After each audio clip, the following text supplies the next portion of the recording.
some passing going on, so they stay hooked up. I think they got 205 in them. Look at McMurray. He has a big run down. Oh, we got one spinning. And it's McMurray. Got it. Man, that thing is flipping, rolling. That car is junk. You got that right. Well, I just hope he's for a okay. ride right He there. had been incredibly fast. He got a huge run off turn 2, caught a pack of cars, made a quick move, and ended up in the fence. See the 31 of Newman with a pretty good run. No, he maybe cut a tire. Something happened to that car. It just went around all by itself on the straightaway. And see, what really sent that car over was when Newman hit him on the left side, it lifted the right side up and caught air. Yeah. And look at that car come apart against the fence. It just disintegrates. I mean, everything did its job of what it's designed to do. The fence kept the car on the racetrack. Car stayed intact. Watch this car now. It's just gonna turn all by itself right there. Oh, the left rear. The left rear tire. Yeah.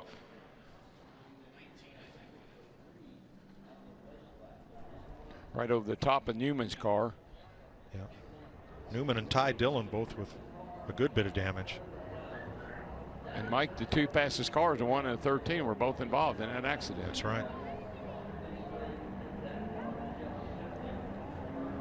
Now watch the left rear on the number 1. Yeah, you can see it start to turn sideways. He's trying to adjust to keep it going straight. But once he turns back to the right, the back end just has no grip to keep it going in a straight line. Now see, I think the car's fine. Started to lift a tiny bit, and then contact from the 31. Yeah. When that right side started to come up just that little wee bit, and then the 31 hit him in the left side, it just flipped him over. But I think that's what NASCAR is going to be looking at, is that right side came up a tiny bit and caught a little air, even just before the 31 made contact. And that goes back to what you were saying, DW, about how fast these cars are right now. They're just blazingly fast. Ty Dillon. You're going middle, check up below. Looks like he checked up, got hit from behind. Yep. Who's that rolling back there, Ty? He flipped the car just torn up. Get it back. Pretty Now amazing that car's view from our pretty torn visor up. camera. Well, thank goodness, look, there's safer barriers right there. He kind of goes above them a little bit, but nonetheless, safer barrier there in this situation. And a lot of reinforcing in that catch fence to keep that car contained and on the track surface, and all of that infield area has now been paved. This is riding for Kevin Harvick. You could almost see that left rear starting to go a little bit low right there. We got a wreck behind you, one down at the roof. Big wreck, flip it. You know, Kevin, we watched both trouble. Brandon Grosso and Bobby Gerhart were involved. That's Grosso in the 52. Bobby Gerhart was on the inside of him. He was in the 5 car. Grosso was one of those 6 teenagers, 18 years old. 9 of Prater around. There's Grosso, the 52. There's Bobby Gerhart. He's going to turn hard left to avoid Grosso. You see the damage right there. It pushes his front end up when he got down on the apron. So simply collected after 2 others got involved. I think the inside line lost a little bit of momentum for some reason. I think she got a little bit of nudge from behind, and that put her in the outside wall. Pretty hard contact right here. And Decker is out of the race from the infield care center. And then more problems. This just a moment ago that led to our 3rd caution. Brett Holmes and Andy Seiss were both trying to get down to pit road. They made contact, and Holmes, who had led in this race 2 different times for 6 laps, out. We talked about it before these green flag pit stops even started, how much room there was to get by the 0-2 of Andy Seiss, the 23. An issue and a concern for the driver in the 15. And around goes Leilani Munter. Caution with 6 to go. Leilani was still even with that damage. So, let's watch again. There's Munter from the bottom line going around, and fortunately didn't take anyone else. Yeah, quite possibly got a little bit of a bump from behind. Running along with it right here. She's going to have to back off, and when she did, she probably got bumped from behind. She ran up on the back bumper of Bo LeMastus and had to back off a little bit. Self's got some momentum. And we have a car around. It's Doza into the wall. Caution. And we will go to overtime. No, we stay green.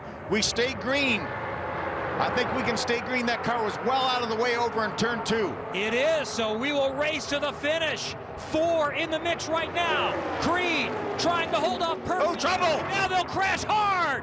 The big one at Talladega is on the final lap. Will we stay green or go white?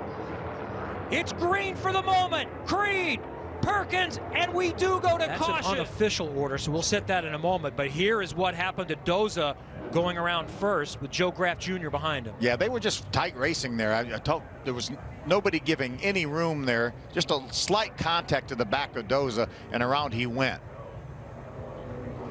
There's another view of it right there. You see the gap between the 6 of Josh Williams and the 57. He probably got out of the throttle. He saw Leilani Munter down on the bottom of the racetrack. Joe got into him just a little bit. Now here's the heavier hit that brought out the caution. Look at that 3. There's that 3 wide racing with no room at all. So Robaugh took pretty big damage there too. LeMastus is in the 54 Crosley for David Gilliland Racing, and then the Bama Buggies number 8 for Chase Purdy. Let's see who else might have been impacted. Gus Dean right in the middle, maybe took a little bit of contact. It's like Josh Williams got by. He was on the very bottom of the racetrack.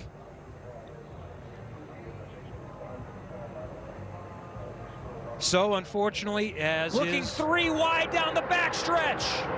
Smith, and then Herbst goes around. Big contact taking Josh Williams with him. Caution. Overtime number 2 is coming. Look at the damage on Sean Corr's car. That's 2 races in a row to get to the last lap with that 46 car. Let's watch again. See, Herbst moves to the inside of Sheldon Creed. Here comes Joe Graff. Looks like there was contact between the 28 of Creed and the 18 of Herbst, and it turned Herbst right into the path of Sean Corr in the 46. So Creed didn't get going very well. There goes Riley Herbst down the inside. Creed pulls over to try to block.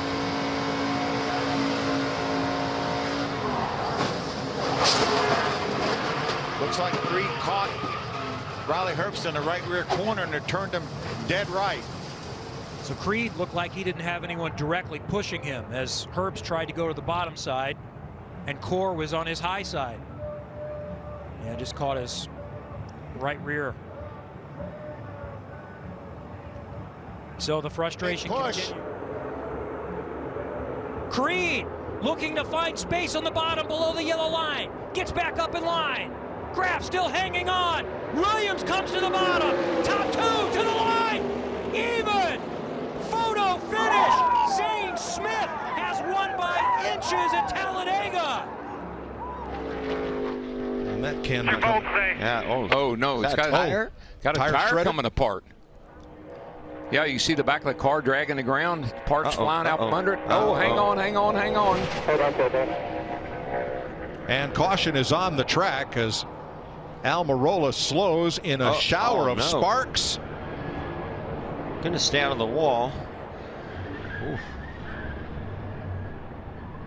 I want you to look right here. You can almost see the right rear rotor glowing inside that wheel. So something bad was going on with that 10 car in the rear of it. You see how much it's glowing right there? Wow. Nice catch, Larry. Race fans, it's time for the most famous words in motorsports. Here to give the command, please welcome our Grand Marshal, a great friend of Sparks Energy, Wayne Sternberg. Drivers, start your engines.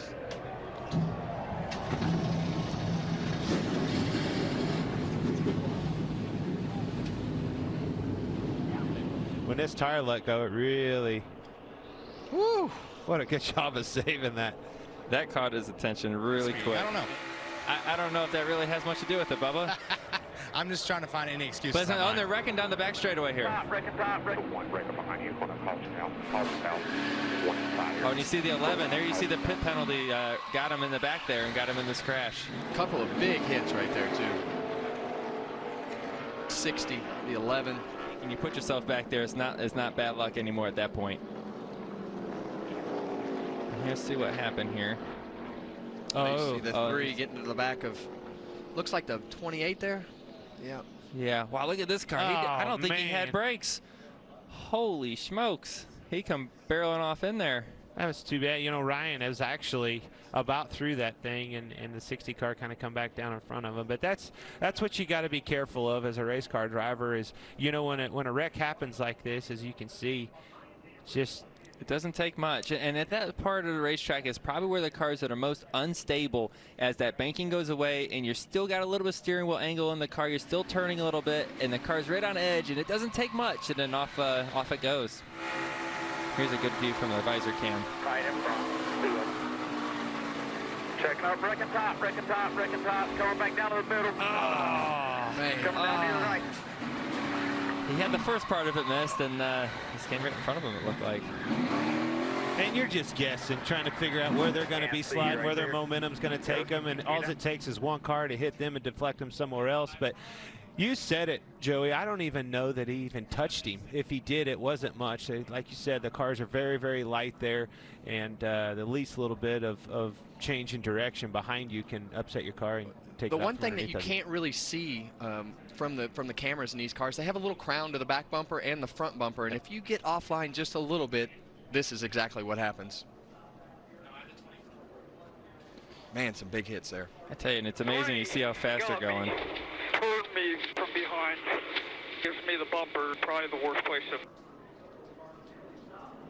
You see Dylan Lupton there, a little frustrated about where the bump came from. Yeah, you see Austin Cindric check up a little bit, let the 2 in, and 7 just nips him there. Just barely. Doesn't take much. Yeah, it looked like you. It's amazing you see how fast they're going. Pulled me from behind, gives me the bumper, probably the worst place to. So funny how things happen before that sets that up to that chain reaction, and it just accordioned on him, and unfortunately looked like he got us some nose right here. Make sure everyone knows this is a big opportunity for something bad to happen. You can see the water coming on the pit road. Whoa! Yep. And then you see he got right in that water, and he's gonna be okay here. Well, I thought he was gonna save that. Traffic to happen. And also the one car of Elliott Sadler was too fast entering. He probably did that when he saw the 42 coming on so fast. He might have. And he had to get around him because he was coming back across. So just a lot going on right there. It's like another case of just running very, very long on the right front. And Tift is also another RCR car, so 2 RCR cars at right fronts blowing out. Does a good job of keeping it off the wall, but the fender's definitely torn up pretty bad. And if I'm not mistaken, they were talking about their cars being a little bit tight there, you know, in the one of the first 2 stages. Bottom lane's coming. The 7 car. And look at Elliott Sadler coming and pushing that teammate. And this is where Talladega is a lot different than other racetracks. And here comes the start-finish line. And Spencer Gallagher is going to win his first race. How about that? That's awesome. What a great moment for that team. This is going to be a celebration. Oh, man. This is going to be the most fun interview I think we've had all day. Elliott Sadler coming back somehow and winning that Dash for Cash money, $100,000. But how about Spencer get put into this sport? I mean, it gave me goosebumps to watch him win that race right there. Race fans, it's time for the most famous words in motorsports. Here to give the command, please welcome our Grand Marshal, head football coach for the Auburn Tigers, Gus Malzahn.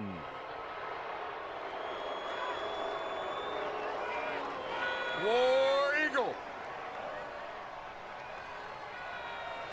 Drivers, start your engines.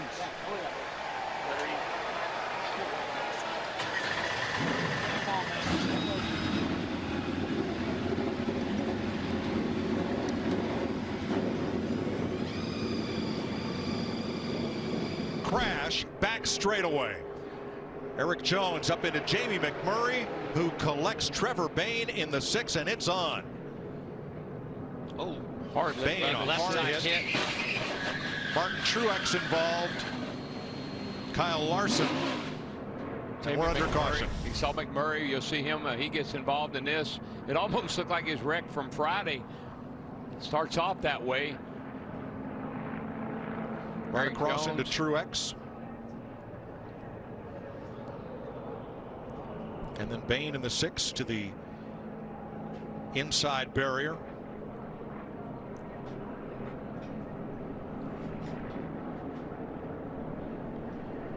And let's ride through this with Martin Truex. There you go. One car's going to cause a damn break up here. Keep coming. Come on, come on, come on, come on, come on, come on, come on.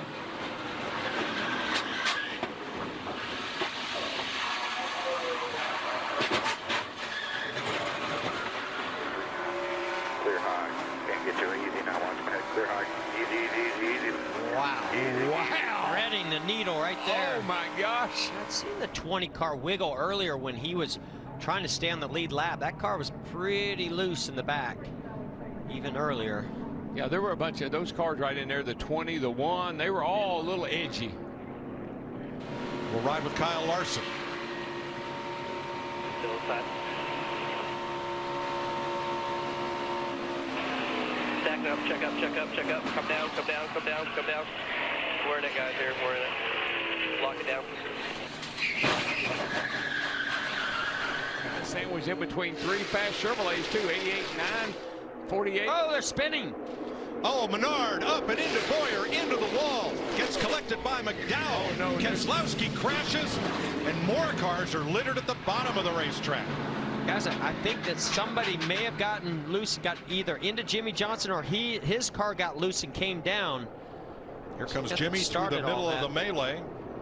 And not sure Jimmy has much damage. How about the 18? 2 is Two crashed. certainly does. Loose getting into 3 all day long.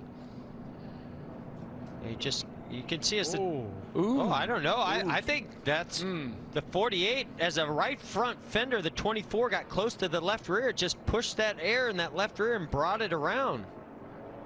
Wow. Greg Gaulding shoots the middle and makes it. Wow. And they just keep piling up. Wow. Unbelievable. You see Bubba there on the right of the screen. Don't think he hit anything. So you see the 24 starts coming up. Look, it just seems like the air changed and allowed that 48 to just get loose. Yeah, the 48 and the 24. I think the 24 may have gotten on the brakes and that caused his car to get loose. But I don't know what happened to Johnson. That thing just turned sideways. And I've seen that time and time again up there in turn 3. Casey Kane shoots through the black car with the yellow number on top. What if that wind direction over there has some kind of effect on the aerodynamics of these cars? You know what I over think there? it is? I think they're going down that back straightaway so fast that when they get in the 3rd turn, the cars wiggle a little bit. 48.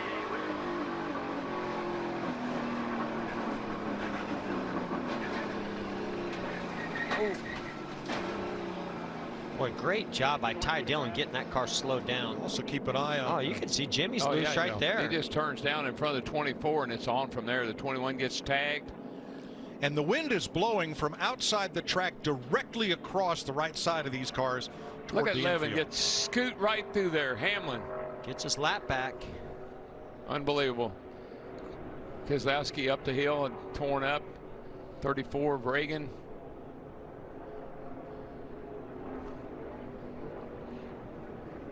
Sorry about that, McDowell. Well, let's ride with Martin Truex 2 laps down.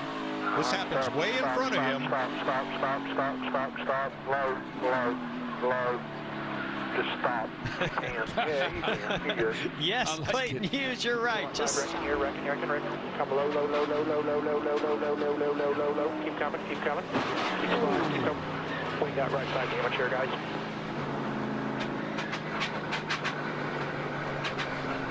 Races on though. The start line way down here. Everybody on their feet. Logano's going to go top to bottom to keep Kurt Busch at bay, and Joey Logano wins Talladega. Kurt Busch, Chase Elliott, Kevin Harvick, Ricky Stenhouse, the top 5. What a day for that 22 car. Second and 2 stages of one race. Good job, Joey. We got us a win at Talladega.